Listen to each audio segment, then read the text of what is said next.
Hello, and again, welcome to Bit Depth. I'm Santiago Ramones. Across from me is... Jesus Ramones. Thank you. It's actually been a while since I've had you on here. It has been a while. I like our talks. we have had talks since the last time I've been on. They have just not been recorded by us. Yes. Unlike Joe Rogan, we have lives and experiences that happen without a mic in front of us. But how convenient would it be if all our conversations would be recorded That by would us? probably be great. Yes. I feel like you would be a lot more prolific. Sure, maybe. Like our conversations are usually the type of which that people want to listen to. I wasn't going to say that. I was going to say the type of which that are appropriate for bit depth. Mm-hmm. So, yeah. Anyways, going with the trend of being extremely self-indulgent with my words, I have you here to talk about the truly final track on Bloom, which is Tension. So thank you for doing this with me, and take it away. A pleasure. So let's start with more self-indulgence. Why me? Why you? Because you're my favorite. Well, I have lots of favorites, so don't take that as like a specific favorite. The people that I've asked to be on this thing are some of my favorite people. I have lots of favorite people. That number goes beyond 13, and so it doesn't just mean that I have only 13 favorite people, but those 13 are the ones that I asked to be on the album. Okay, so now I'm getting to you specifically. You like and appreciate music in general, and you are capable of having conversations about music. And then you like and appreciate my music, and you are capable of having conversations about it. So that's really like, there's other people, like I could ask any other musical person, but if they don't know me that well, or if they haven't like consumed my music or know what I'm about, then it would be a more difficult conversation. To feed into my Messiah complex, Jesus was technically the 13th apostle, and this is the 13th song, right? No, Judas was technically the 13th apostle. No, but what I'm saying is like it's Jesus and the 12 apostles. Right. So but in like in numerology, usually it's like Jesus and the 12 apostles. Yeah. And so there's like a 13th. Sure. I mean, I guess like the 13th of the I know group. Well, in numerology, it's like the 13th kind of like seals the deal. Okay. I guess. I think also in like superstitious terms, 13 is an unlucky number. So there's buildings that don't have 13 floors and stuff like that. So. Yes. But, I mean, but that's still coming from like the 12th. It's like, 12 apostles, blah, blah, blah. Sure. Anyway, but also like the 13th, like, 12 months, it's like the sun is kind of like the 13th thing. Like as in like the 12 constellations, the sun is the thing that kind of determines. Sure. Yeah. Whatever allows you to accept your role as Jesus. Like with my name being that, like the universe is always telling me how special I am. Yeah. And you're the firstborn, you're the oldest of three brothers. And so like, it's all there. You are the most important. Thanks. The whole world revolves around you. Well, now let's talk about my music. Yes. When I think about music, I think about like a conversation, as in like music can be like a self-expression, trying to get maybe something out of you. What do you feel you are trying to communicate with this? With Tension, it's whenever I first made it, I was trying to communicate, I guess, discomfort. I don't think I succeeded necessarily in communicating discomfort, but more so tension. Yeah, the thing that I was trying to say, it's like, here's something kind of off. What it ended up kind of being is everything is nice, even though something is off. I think maybe that's the meaning that I've And now that we're at the 13th episode of this podcast series, all of you have heard by now that I'm sort of giving meaning to these songs after the fact because it's been years and now I know them really well. And so I think that with this one being the true last track of the album, with Space coming before it, as Libby described it as a hug for your brain, it's like nice. But with this one, it's sort of like, this is nice, but there's also something afoot. There's something wrong. There's a speck in the whiteness. There's something. And so the tension in a way is kind of the true nature of the world in a way. Like you could think that everything is like nice and peachy if you just like relax, man. But it's the wrongs that allow us to appreciate the right. And it's the darkness helps us appreciate the light. I feel it's interesting that like this comes after Space because I told you that it reminds me of floating through space. But it also like even within that context, we're like changing meaning all the time. Sure. But like even within that context, it's still, for me, it feels with the context that you're telling me that you kind of have imbued it. Like it still feels good, but it feels like, what was that game where you come into a house and it's just you in the house and you're exploring things? It's old. Gone Home. Gone Home. So like it like kind of like makes me feel that way too, to where like it's not like everything's fine. Like, but you have, it's almost like a reason to look into every single room. Right. And like, that's kind of how I feel that like, it's like everything is fine, but you have a reason, like it has momentum. You have somewhere to go. And it's like, it doesn't feel good or bad. It doesn't feel like you're running away from something or running towards something because you like need it. Like, you know, it feels like momentum. And also like when I think about life, I feel like there's this momentum like in life, like there's always like, you know, like time is pushing you forward like relentlessly, and like you have to keep going. Yeah. And it's not good or bad. Yeah. But like it is moving. Yeah.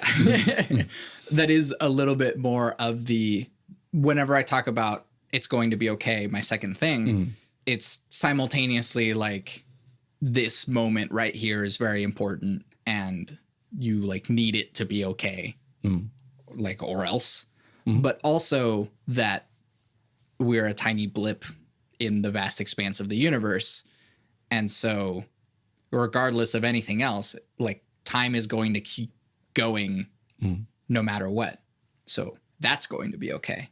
And in a way, yeah, what it feels like, there's rain at the beginning of the track and there's rain at the end of it.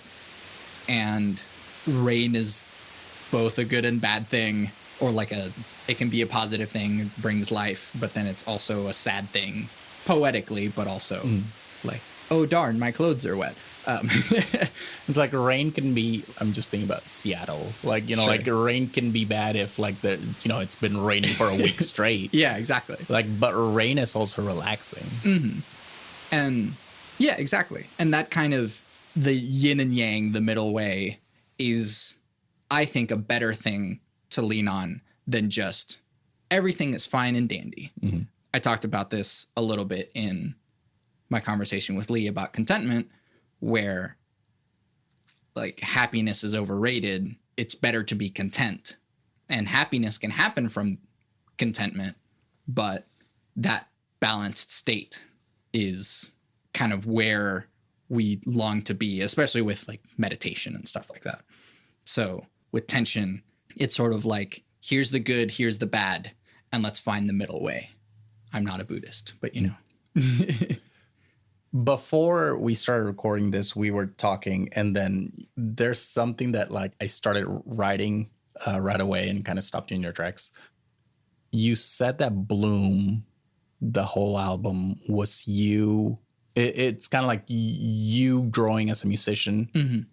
And one of the things that you said was it was before you had prejudices or biases. Mm-hmm. What are the prejudices and biases that you've developed now? It's kind of like after Bloom. Yeah, well, it's like whenever I started, I was just trying to make sounds, and I enjoyed those sounds. And that's what you hear from beginning to end. And then over time, because I started this as I was going to music school, and I was learning more music, and those biases that are kind of injected into you from your teachers being like, don't do that, do this, or our own biases of like, even when we listen to music, we're like, oh, well, I like punk rock and I don't like country music, whatever that might be. Like, what are the things about country music that you don't like and that makes it bad music to you? And so it's almost like the more tools that I got, the more I knew how to do things, which then led me to think about the things that I do like and don't like about music, or what makes good or bad music. And I know now the things that I can do, or the aspects and attributes that good or bad music has. And so then there's like a fear whenever you learn that there's a landmine in a way, like the ignorance is bliss sort of thing, in that when I was making all these tracks, I was just like, this is cool. I don't care if like a professional producer would open my Ableton session and be like, oh, you put a reverb on every single track instead of making it ascend. Oh, how you're wasting processing power. That's stupid. And like, I didn't know, and I don't care because it sounds good to me anyways.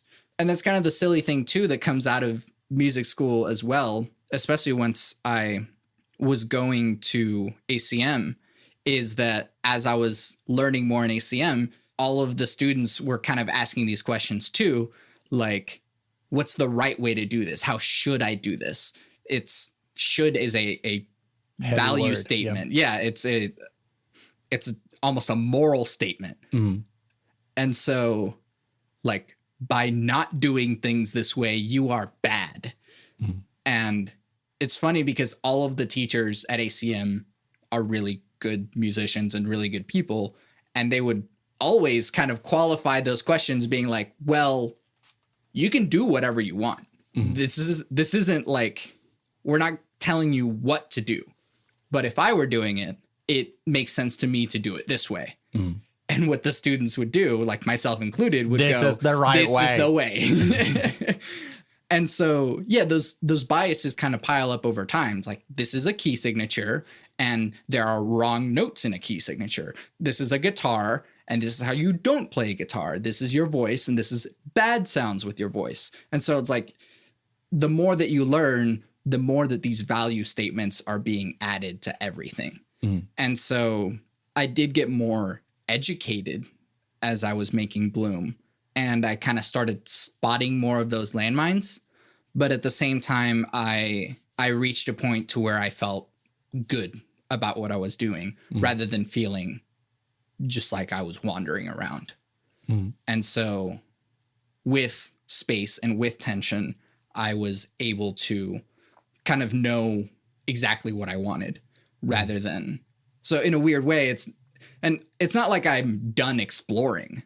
We're never done exploring, but it's like I knew pretty well how to get to where I was going. There's still other paths and other routes to get there, but like, I know how to get there. And that's kind of more of what it is. But before learning those things, it's just like, how are we going to get there? And I think that's the adventure of Bloom.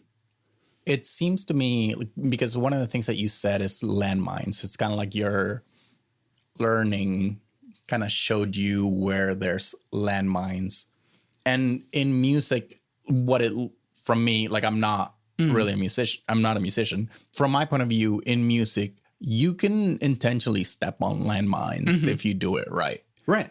Are there, like right now, like let's say after Bloom, Are there landmines that you for sure don't want to like step on, and landmines that like I like playing with that landmine? The funny thing is that like I now have my master's in music composition, which is simultaneously like, whoa, how impressive, and also like music is arbitrary. After my master's and kind of during it, what I did learn is that like there are landmines. It's okay. And so like in a weird way now I'm looking for the landmines and playing with them and like pulling them out of the ground and like tossing them and stuff like that. It's like how much danger and what can I do with this? And instead of like I'm trying to traverse through this terrain, to use this extended metaphor of the landmine, it's like, well, now I'm doing like a grenade jump instead of like, oh no, if I step on this landmine, it'll kill me. It's like, I know exactly how to pick it up and then jump over it and then blow it up and then like propel myself to get to where I'm going. Yeah. And so it's like, yes, there are landmines, but then what you learn over time, like as a beginner, you think, oh no, danger, don't do that. And then as you learn more, it's like you can actually use that danger. And so you're actually learning to work with the danger and actively kind of seeking it out, kind of like with spicy food as well, which is why like every once in a while I'm like, I'm tired of pretty things and I'll just listen to harsh noise and I'm like, distortion. And it's like, yeah, this is where more of that grit and more of what people generally perceive to be bad. It's like, well, there's something in there to be appreciated. So I think now I'm seeing more of like using those biases, using those tools to allow me to keep going forward. It's not that I don't have those fears anyways. I still do. I'm like, I have fears of being cliche. I have fears of being heavy-handed. I have fears of whatever that might be, but it is a process of learning to work within it rather than completely avoiding it. Because if you live that way, you'll just be paralyzed. Yeah. So like it seems like some landmines are kind of easier to play with than others. Like distortion. Like that can be an easy landmine to play with. And it seems like the way that you get out of it is with music theory, with like good, like a good system or a good, but like being cliche. That one's like a landmine that's like a little like harder to play with. Yeah. And again, since it's all subjective, it can all be interpreted differently, but because it's so vague, it's harder to find. Yeah. And so in a way, the fear is still like not finding the landmine. And I mean, you can extrapolate that out to like other things. It's like, oh, we as a society don't like talking about sex and we don't like talking about, it's like, we don't know yet what this means to us. And so we're scared of it. And so it's with cliche, it is a little bit harder because it's like, you'll know when you step on the landmine and that'll suck because you didn't know you were stepping into it. And so it's harder to find or what like cliche means, or harder to find what like, I don't know, cheesy means. And yeah, and there are times when you can play with cheese and like, oh no, I know that this is what this wants to be. I'm letting it be a cheesy song. I'm letting it be cliche. And that's how you play with the landmine rather than, I don't know, it feels cheesy, I just got to throw it away. It's like, well, I mean, you kind of wasted your time, but it's like there's still something to learn in this. And yeah, I mean, I think it's also like your state of mind. Look, it's with cheesy, it can be your state of mind. Like right now, I am feeling cheesy. Right now, I do feel like you said, like I do feel like spicy food. I do feel like distortion. And then some other times is like, no, I don't. Yeah. Yeah. And that's why we're like, I can't listen to harsh noise all the time in the same way that like, if you listen to Happy by Pharrell, like 12 hours a day, you'll go insane. But like same thing. Sometimes I do crave Happy by Pharrell. Yeah, exactly.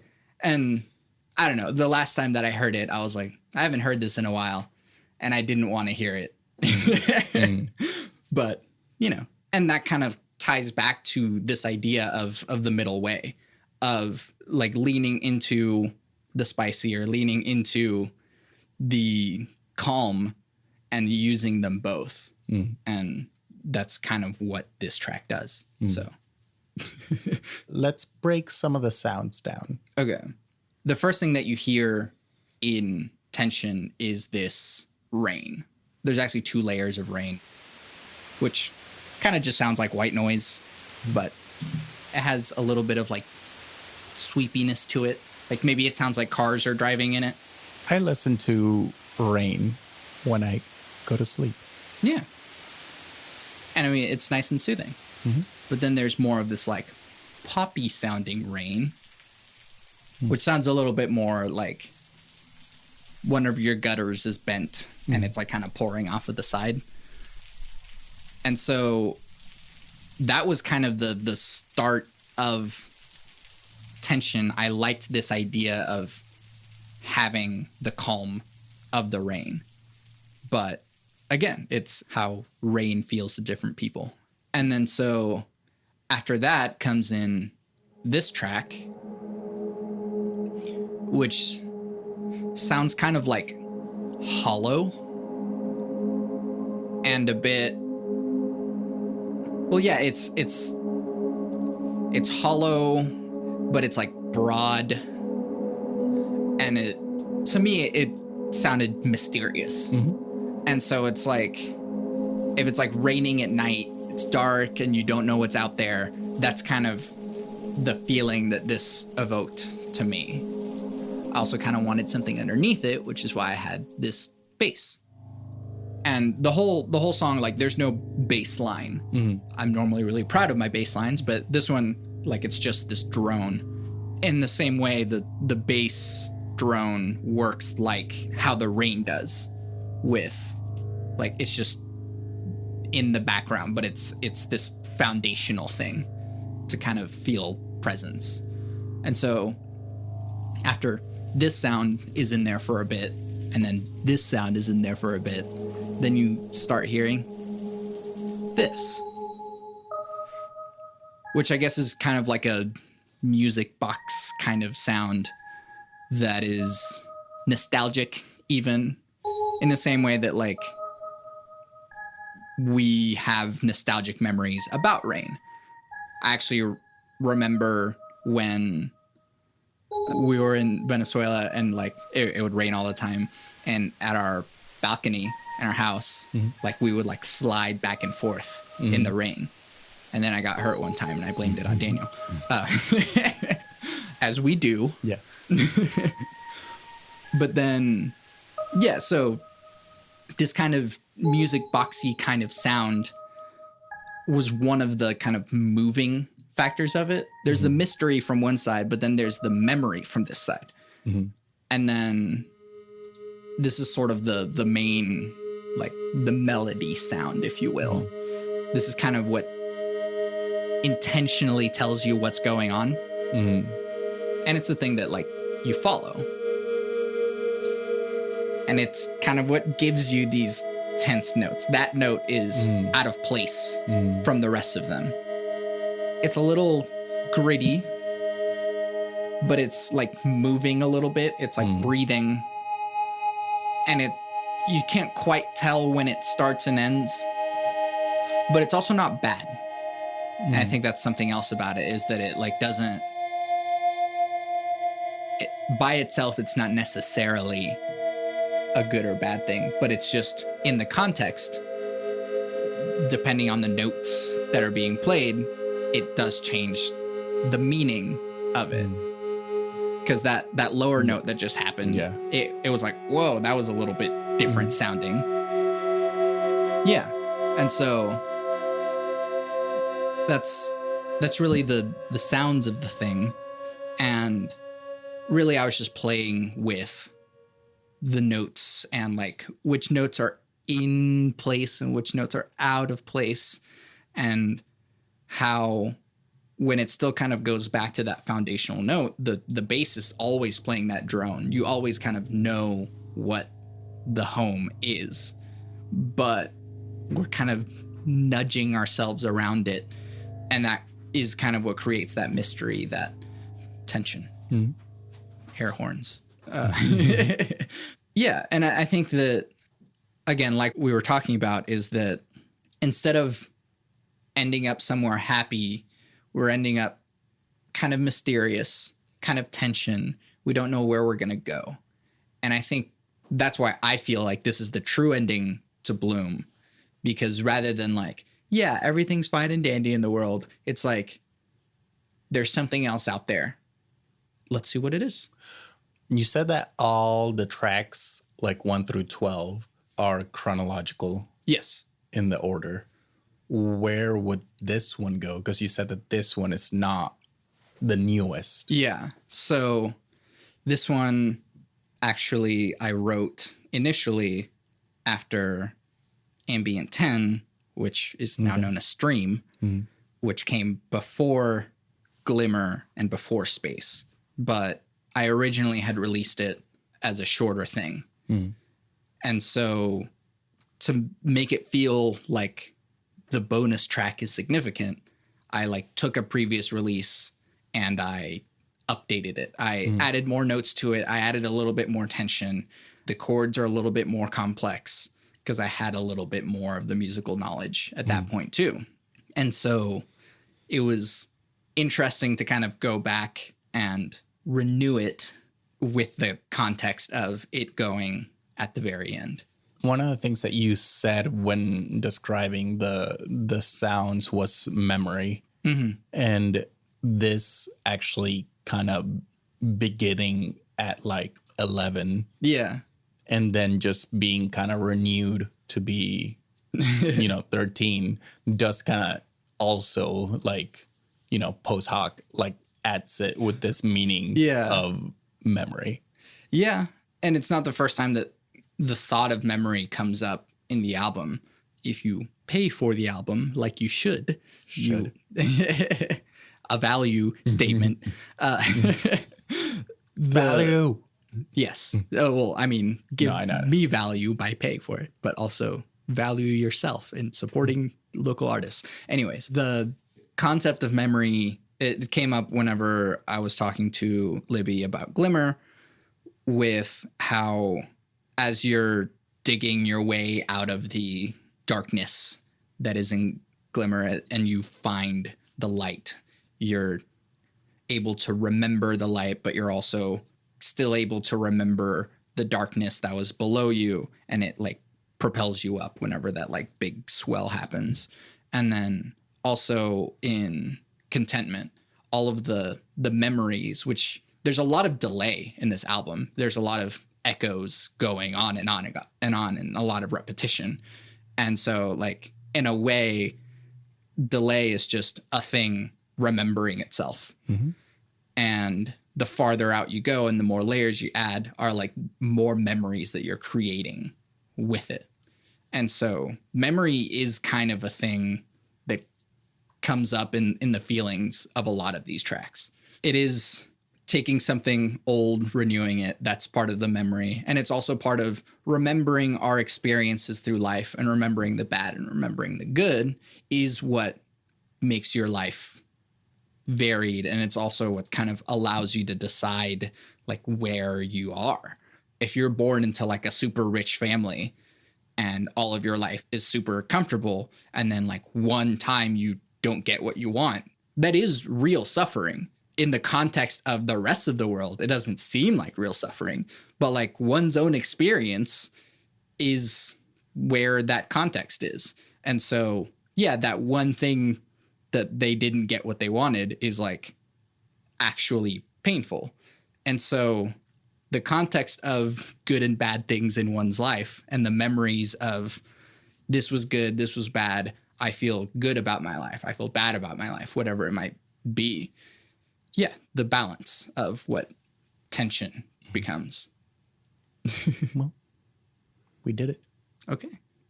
You sure? Is there anything else? I mean, I feel like we could talk forever. Yeah, but It feels good. Mm-hmm. Thank you for doing this with me, for taking the time. And my pleasure. Do you have stuff to plug? Please buy Bloom on Bandcamp. Thank you. I worked on it. I worked pretty hard on it. I would appreciate it. And now here's Tension in its entirety.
You can find everything that I do on my website, santiagoramones.com. I make music. Bloom is available now, streaming everywhere. Put it on in the background or show it to your friends so you can all enjoy it together. You can also buy it on Bandcamp and get bonus content so you can sit alone in the dark with your headphones on and listen to the album in its entirety while reading and looking at the bonus content. I also make music with Power Cycle, an experimental electronic trio. Our first completely improvised album, Too Many Damn Cables, is streaming everywhere. More to come from Power Cycle in the future. To support this podcast, leave reviews, comments, tell your friends about it, and buy my music, because by supporting me, you're supporting the podcast. I always end the podcast with my 3 things. They shape my life philosophy. Those 3 things are: love never fails, it's going to be okay, I might be wrong.